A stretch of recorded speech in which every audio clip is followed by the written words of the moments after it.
Assalamualaikum warahmatullahi wabarakatuh. Jumpa lagi teman-teman di program Baca Buku Bersama Kajian Magnet Rezeki.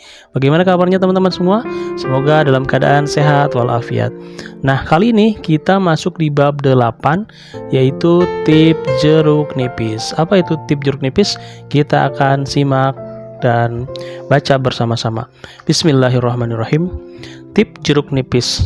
Lepaskan jeruk nipisnya. Semakin Anda pegang jeruk nipisnya, semakin Anda tidak punya rezeki. Rezeki tidak akan datang kepada Anda. Nah, sekarang memang tidak mudah menjalani kehidupan yang sesuai dengan jalan-jalan yang telah Allah tetapkan untuk kita. Kehadiran teknologi seperti saat ini membuat saya begitu nyaman dengan adanya saluran Telegram. Semoga buku ini juga bisa memberikan ilmu-ilmu bermanfaat untuk Anda semua. Dan kita berharap semoga Indonesia bisa segera bangkit dan menjadi negara yang sangat dibanggakan di seluruh muka bumi. Materi tip jeruk nipis ini berhubungan erat dengan materi-materi sebelumnya, yaitu Law of Projection, Paradox of Candy, dan Jendela Buram. Ada banyak orang yang menganggap bahwa hidupnya penuh masalah, penuh musibah, penuh utang. Pada materi lunas utang seketika, sudah saya sampaikan bahwa sebenarnya kita tidak punya hutang lagi.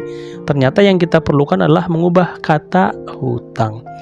Hutang tidak bisa kita hilangkan, realitasnya tetap ada. Yang bisa kita lakukan adalah mengubah alam bawah sadar kita bahwa sudah tidak punya hutang lagi. Yang kita punya adalah amanah. Konotasi kata amanah jauh lebih positif dibandingkan kata hutang. Utang membuat kita rendah, hina, dan seterusnya.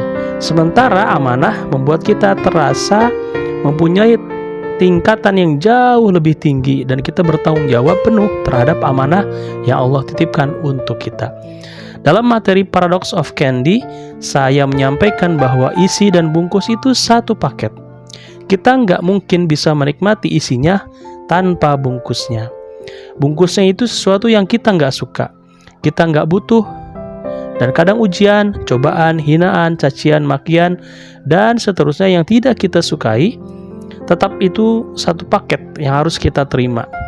Dan tidak mungkin ada orang yang menerima paket kita tanpa bungkusnya. Dalam hal ini, yang perlu kita lakukan adalah menerima bungkusnya dengan lapang dada, ikhlas, ridha, dan penuh kesyukuran kepada Allah Subhanahu wa Ta'ala. Ya Allah, saya syukuri utang atau amanah, musibah, ujian ini. Saya meyakini bahwa ini adalah bagian dari rezeki yang indah dari Engkau. Apabila itu sudah ada di dalam diri kita, lalu pertanyaannya, memangnya kita masih punya masalah? Ya, kita sudah tidak punya masalah lagi. Masalah itu adalah paket rezeki, yaitu bungkus rezeki yang ada di dalam diri kita. Semakin ikhlas kita, semakin ridha kita menerima semua masalah itu, semakin kita lapang dada menerimanya. Semakin besar rezeki yang akan diterima dan kita sudah nggak punya masalah lagi. Sebelum saya membahas kajian tip jeruk nipis ini, coba pejamkan mata Anda sejenak. Saya mau membuat visualisasi untuk Anda. Sekarang, tolong tutup kedua mata Anda. Bayangkan Anda berada di rumah teman Anda. Ternyata sedang ada acara reuni dengan teman-teman Anda di rumah itu. Tiba-tiba Anda haus.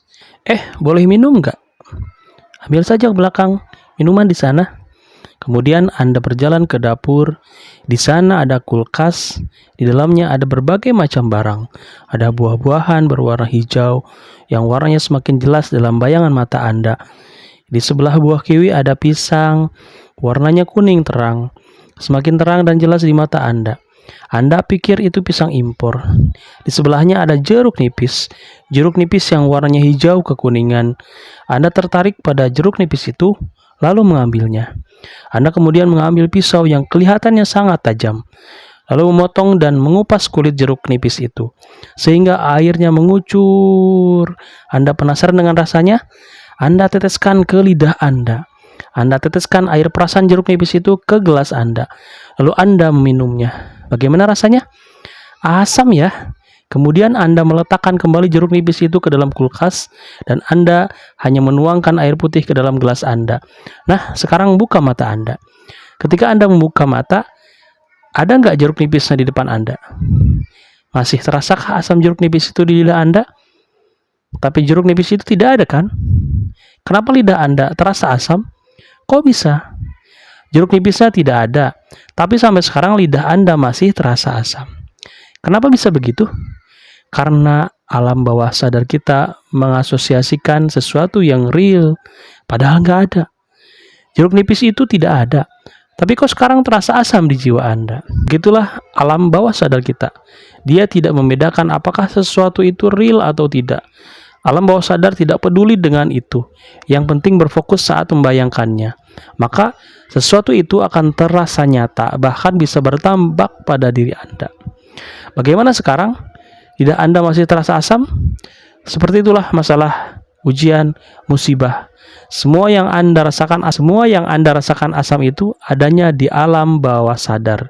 Setelah Anda pikirkan dan renungi, apakah masalah itu masih ada? Tidak ada kan? Hanya kita sendiri yang mendramatisir masalah. Sampai-sampai ada lagu yang sangat terkenal itu, sakitnya tuh di sini di dalam hatiku. Memangnya kita tahu rasanya? Apakah harus dibelek dulu hati kita baru ada rasa sakitnya? Tidak juga kan? Sebenarnya kita yang lebay, kita yang mendramatisir utang 1 miliar, 500 miliar, atau bahkan 5 juta, atau 1 juta. Lalu Anda katakan bahwa hidup Anda terasa sangat berat. Anda harus terusir dari rumah kontrakan sekitar 2 jam lagi. Andainya saya nggak punya uang, apa yang akan terjadi pada kehidupan saya? Anak saya 2 orang, apa kata orang? Hei, mana itu semua? Nggak ada kok. Itu tidak real. Itu hanya bayangan dalam pikiran Anda. So what gitu loh.